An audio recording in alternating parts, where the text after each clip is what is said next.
Ükski haigus ei alga arstikabinetist. Sageli sünnib ta meie geenidest ja kasvab koos elustiili ja keskkonnaga. Kuigi geenide vananemine on paratamatus, liigub teadus aina kiiremini selles suunas, et suudaksime terviseriske märgata enne, kui haigus meie elu dikteerima hakkab. Üks tänapäeva geeniteaduse võtmesõnu on polügeenne riskiskoor. Lihtsamalt öeldes geneetiline riskiskoor. See näitab, kui suur on meie pärilik eelsoodumus mõne haiguse tekkeks. Geneetiline riskiskoor on selline kaval matemaatiline võte, mis võimaldab paljud erinevad geneetilised riskifaktorid kokku summeerida üheks väga käepäraseks arvuks, mis siis võimaldab inimesed oma geneetilise riski alusel mingisugusesse järjekorda panna. See annab teadlastele ja arstidele võimaluse ennetada haigusi juba enne, kui need avalduvad. Polügeenne risk siiski on risk ja risk ei ole diagnoos. Risk võib juhtuda, aga kui tõenäosus on niimoodi, et iga kolmas võib selle haiguse saada, siis see risk on väga suur, võiks midagi teha. Ja selleks on vaja rakendada nendel eriti kõrge riski inimestele võib rakendada järgmist testi. Tartu Ülikooli personaalmeditsiini tippkeskuses luuakse riskiennetusmudeleid, mis arvestavad nii inimese päritolu, soo, vanuse kui ka eluviisidega. Võtame näiteks Parkinsoni tõve. Kui inimesel on Parkinsoni tõve kõrge geneetiline riskiskoor, on tal haigestumisrisk suisa 6-kordne. Parkinson on kesknärvisüsteemi haigus, mis mõjutab 3% üle 65-aastaseid, aga seda diagnoositakse juba märksa noorematelgi. Probleem on selles, et tihti jõutakse diagnoosini alles siis, kui haigus on inimest üle 10 aasta saata jõudnud ja märkimisväärselt ajurakke hävitanud.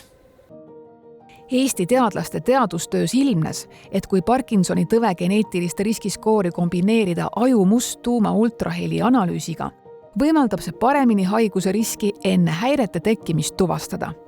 Me tegime selle uuringu ja kutsusime välja 100 inimest, kellel ei olnud ja mingit eeldust, et neil on mingi Parkinsoni peale selle, et neil oli kõrge risk. 100 inimest tuli kohale, 9 said kohe diagnoosi ja peaaegu pooltel oli see mustas tuumas dopaneriliste neuronite kahjustus juba nii suur, et nad saavad Parkinsoni lähema 5-10-15 aasta jooksul. Parkinson tekib aeglaselt ja kui te näete, et teil on mustas tuumas juba neuronid hävivad, siis te saate midagi teha selle jaoks.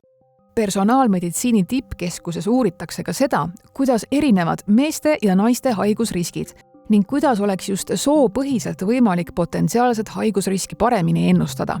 Me oleme oma senistes uuringutes juba näinud, et kui me räägime siis nendest geneetilistest riskiskooridest, siis selline skoor, mis ennustab paremini meestel, ei ole sama, mis ennustab paremini naistel. Naiste puhul tuleb arvestada näiteks hormonaalset tausta ja võib-olla ka sellist reproduktiivset ajalugu, et kui palju on olnud rasedusi ja sünnitusi, sest need mõjutavad väga paljude haiguste riski. Tartu Ülikooli Genoomika Instituudi teadlased ja tudengid tegid ligi 300 000 naise geneetiliste andmete seosuuringu ja analüüsisid 42 naiste reproduktiivtervisega seotud diagnoosi. Me leidsime uusi geneetilisi riskitegureid, mis võimaldavad näiteks paremini mõista munarakkude küpsemise bioloogilist tausta ja võivad seega anda siis sisendi näiteks uute ravimite arendusse.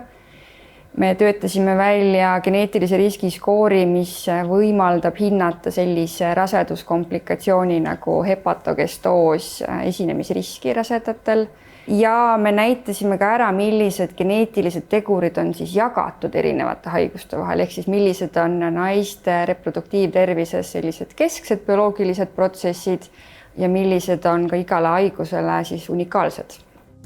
Ehk et Eesti teadlased on loonud meile tööriistad, kuidas me saaksime välja arvutada erinevate haiguste riskid. Ja nii oleks meil võimalik tekkinud haiguste ravimise asemel neid hoopis juba eos ennetama hakata.